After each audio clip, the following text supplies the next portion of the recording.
ख्याल से दो चीजें तो आप छोड़ ही दो, उनके चक्कर में न पड़ो तो ज्यादा अच्छा रहेगा। नारी और मित्र को तो राधा रमन जी को देखने दो, वो कैसे हैं। तुम दो ही चीज देखो, धीरज और धर्म। तुम अपने धैर्य को देखो और अपने धर्म को देखो। इसलिए जो तुम अच्छे मित्र बनो, दूसरा अच्छा मित्र बने न मिले, ये राधा रमन जी के ऊपर छोड़ दो। वो जो दूसरा अच्छा फ्रेंड बनता है नहीं बनता है, उसे छोड़ो। क्योंकि आजकल के मित्र तो ऐसे हैं कि हाथ मिलाते मिलाते अंगूठी उतार रहे, कोई ठिकाना तो। इसलिए सेकंड करना भी बड़ा मुश्किल है, बहुत मुश्किल है। पॉइजनस सेकंड्स हो रही हैं अभी। बहुत सब बातें मंच से कहना उचित नहीं है। बहुत बड़ी विषाक्त पॉइजनस इस तरह के केमिकल्स आ गए हैं कि हाथ में उसे लगा के आपसे हाथ मिलाएंगे, आपसे उसमें ऐसा पॉइजन है जो आफ्टर 10 days रिएक्शन देता है। Not 1 hour 2 hour same day, after 10 days। आप कितना साबुन से धो लीजिए, कितने केमिकल से धो लीजिए, जिस वस्तु को छुओगे वो पॉइजन हो जाएगी, वो वस्तु को जो छुएगा वो पॉइजन हो जाएगा। जैसे लिक्विड बम आ गए। अब प्लेन में आप जाइए, बिस्लरी भी अंदर नहीं ले जाने देते, दूध नहीं ले जाने देते, लिक्विड बम आ गए। उसी प्रकार पॉइजनस टच, उसका नाम है पॉइजनस टच। कोई भी टचिंग है वो पॉइजनस है। हजारों आदमी एक दूसरे को छुएंगे और 10 दिन के बाद उनकी मृत्यु हो जाएगी, और बीभत्स मृत्यु। फूड की नली ब्लॉक हो जाएगी, हमारा ब्रेन हेमरेज हो जाएगा, लीवर बस्ट हो जाएगा, भीषणतम यातनापूर्ण मृत्यु। अभी कई लोग पकड़े गए हैं यूरोप में, उसी तरह के अनुसंधान हो रहे हैं। इसलिए किसी को छूना भी आज खतरे से खाली नहीं है, पॉइजनस डस्ट। इसलिए हाथ मिलाना भी खतरे से खाली नहीं। अंगूठी नहीं उतरेगी, पता नहीं प्राण भी उतर जाए कहीं से। इसलिए हरि बोल, यही बहुत बढ़िया बात है। हरि बोल, हरि बोल। हाथ जोड़िए, नमस्कार कीजिए। इसलिए दो चीजें नापने की हैं, अपना धैर्य। हर परिस्थिति में आप कितने धैर्यवान हैं। आप अपना शिष्टाचार, आप अपनी मर्यादा, आप अपनी सहन शक्ति, आप अपनी परंपरा, किसी भी आकर्षण में विकर्षण में उसका त्याग न करें। और आज श्रीवासांगण में जिनके यहाँ भगवान का कीर्तन होता था, संत हमारे द्वार पर आए, हमने उसका महत्व क्या समझा, हमने उसकी क्या पहलू समझी, हमने उसकी कदर क्या की। जीवन में जीव महत्व जोड़ रहे हैं। एक बहुत बड़ा व्यापारी जा रहा था और पहाड़ से जब वो गुजर रहा था तो उसने बहुत सी भेड़ों को जंगल में चरते हुए देखा। उसने देखा एक भेड़ के गले में एक इतना बड़ा बहुत कीमती हीरा लटका हुआ था। वो चौंक गया, उसने कहा रुको, ये मेरा सारा खजाना एक तरफ और ये अकेला हीरा एक तरफ। उसने उस गड़ड़िए को बुलाया और उससे कहा भाई तेरे गले में ये जो लटका हुआ है, मुझे इसकी जरूरत है, क्या तू दे सकता है? ले जा, खोल के तुझे जरूरत है तो ले जा, जो ही ले जा। मुझे तो यहीं घूमते हुए मिल गया था और मेरी ये सबसे प्रिय भेड़ है, मैंने इसके गले में बांध दिया, ले तू ले जा। वो लेके हीरा चला, फिर मन में आया नहीं कुछ दे देना चाहिए, और निकाल के उसने 10 रुपया दे दिया। गड़रिया चौंका, पत्थर के बदले 10 रुपया? बोले नहीं ये तो बहुत ज्यादा है, मुझे कोई जरूरत नहीं है। उसने फिर भी बदले में 1 किलो दूध और निकाल के भेड़ का दे दिया, भैया यात्रा में दूध भी पी जा। व्यापारी अपने प्रतिष्ठान में आया, मशीन चलाई, उस हीरे को रगड़ के और चमकीला बना के, कीमती बना के, मटमल के बहुत अच्छे बैग में उसे सजाकर, और जब अपने शोरूम में उसने रखा, उसी समय वो हीरा फट गया और छोटे छोटे टुकड़ों के रूप में बट गया। उस व्यापारी ने कहा तू निकला बड़ा दुर्भागा और अभिमानी, भेड़ की गर्दन में लटका जंगल में घूम रहा था तो ठीक था, और मैंने तुझे चमक देकर और इतने बढ़िया शोरूम में सजा कर रखा, तो महाराज तू फट गया। हीरे ने भी उत्तर दिया, बोले मैं भेड़ के गले में लटका हुआ इसलिए घूम रहा था क्योंकि मुझे जानता नहीं था कि मैं हीरा हूँ, वो मुझसे अपरिचित था। लेकिन तू तो जानता था कि मैं हीरा हूँ और जानते हुए भी तेने मेरी कीमत 10 रुपया लगाई। तू जानता था कि मैं करोड़ों रुपए का हीरा हूँ और तेने मेरा मूल्य 10 रुपया लगाया।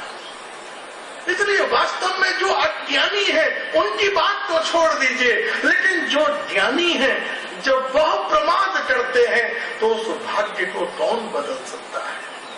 जानते हुए भी, समझते हुए भी, देखते हुए भी।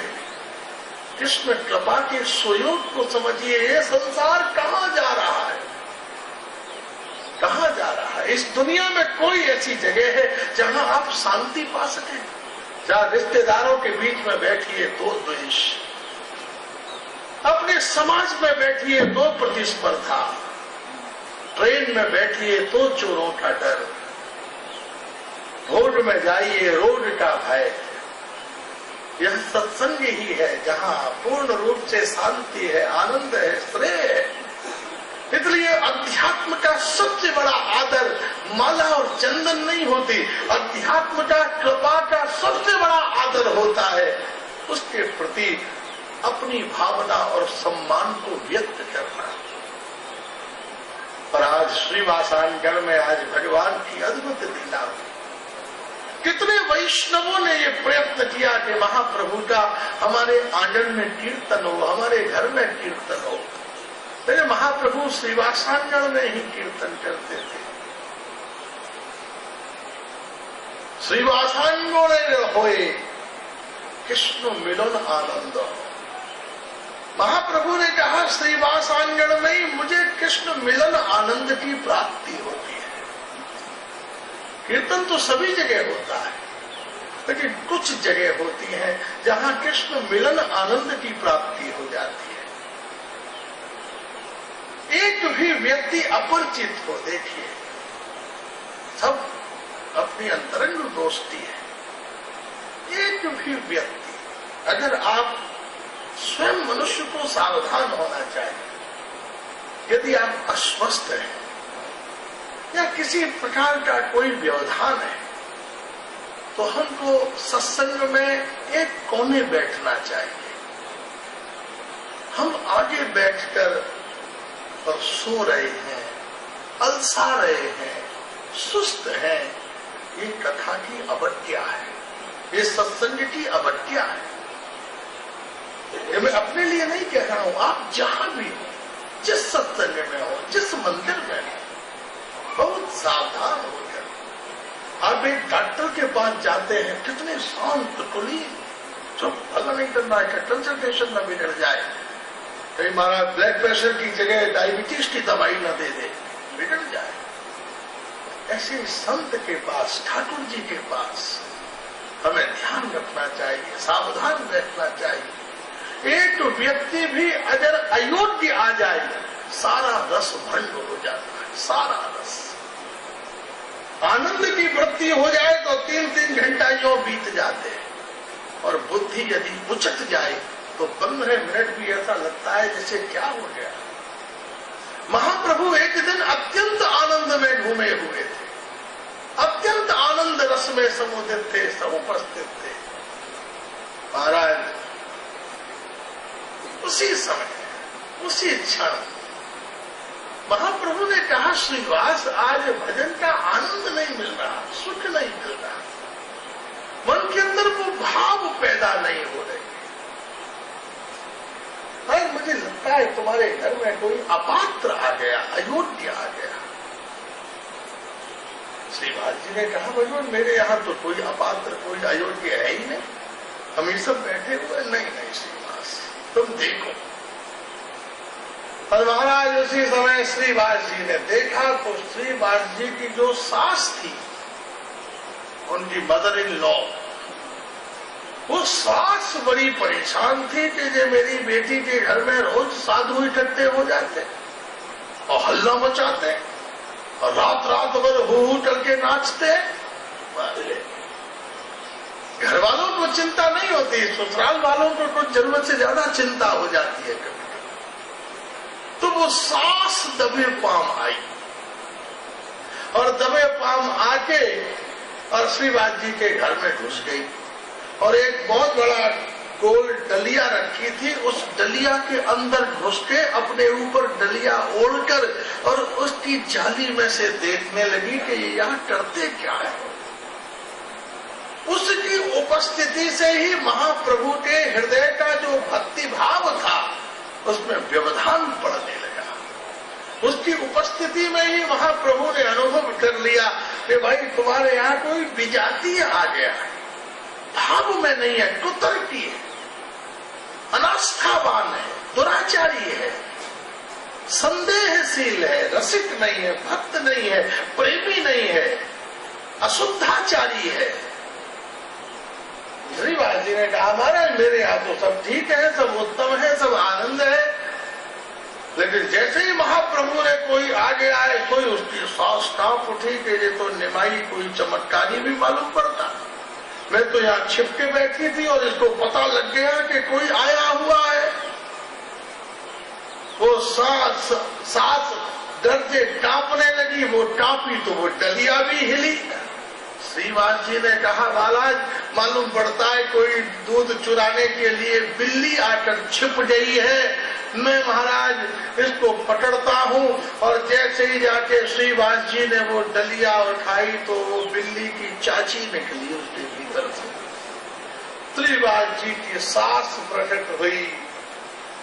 महाराज श्रीवास जी ने उस सास को घर से निष्कासित किया।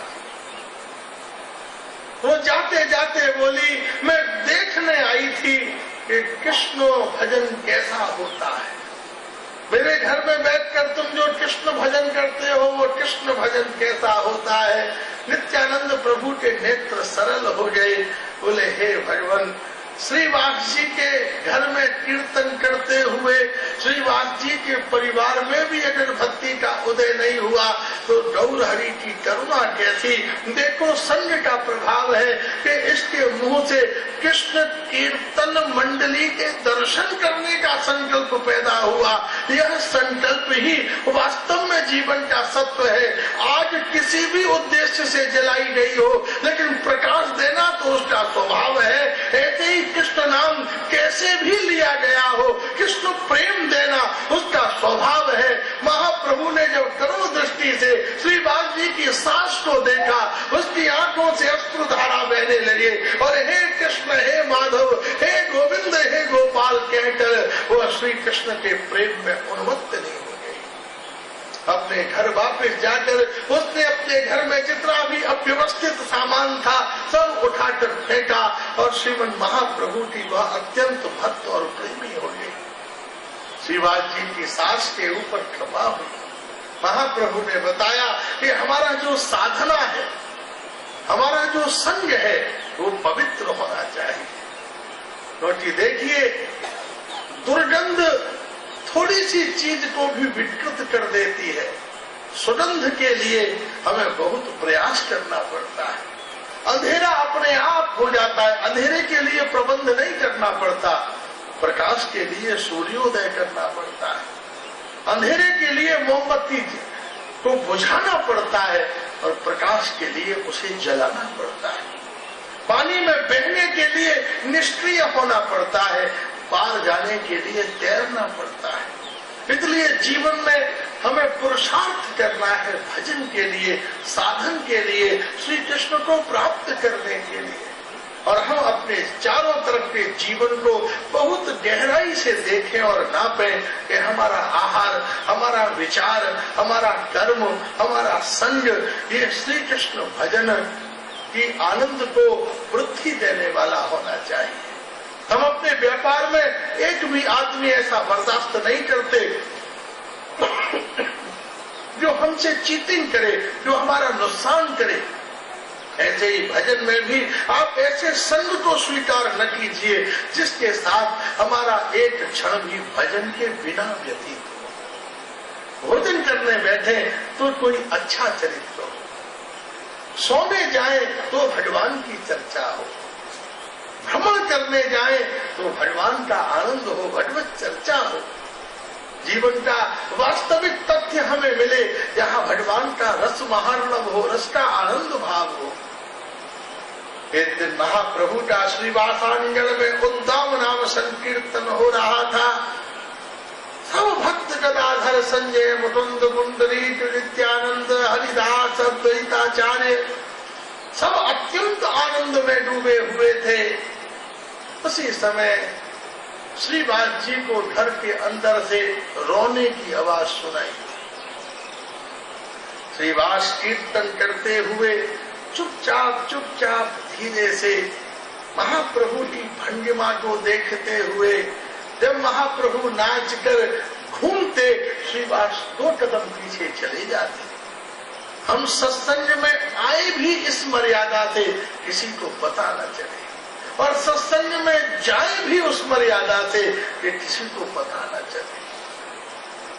वास्तव में जीवन का जो वास्तविक मर्यादित स्वरूप है, वही हमें रस के और नजदीक ले जाता है, आनंद के और नजदीक ले जाता है।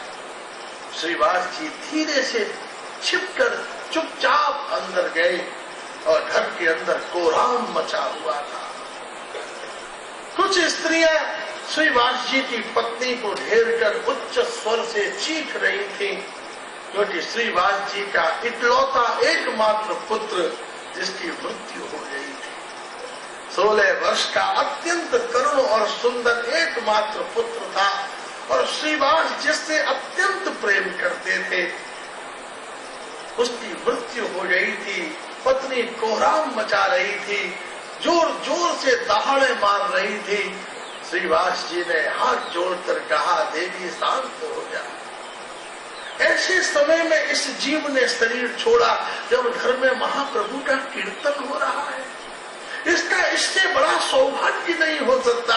इसकी मृत्यु कितनी सौभाग्यशालिनी है कि जब घर में वैष्णव आए हुए हैं और महाप्रभु का कीर्तन हो रहा है, उस दिन इसने शरीर छोड़ा। इसका शरीर छूटना सुनिश्चित था। आज नहीं, 20 साल बाद सही, 50 साल बाद सही, हर व्यक्ति अपनी आयु लेकर आया है, लेकिन सुयोग कैसा बन गया। होटलों में खा कर हम हॉस्पिटलों में मर रहे हैं, लेकिन भगवत प्रसाद का सेवन करके भगवान नाम के परिवेश में हमारे शरीर का परित्याग हो, इससे उत्तम सुयोग नहीं हो सकता। हे देवी, मैं तुझसे सत्य कहता हूँ, जीना और मरना तो रोज लगा रहता है। कितनी बार ये हमारा पिता बना, कितनी बार हम इसके पिता बने, कितनी बार ये हमारा मित्र बना, हम इसके संबंधी बने।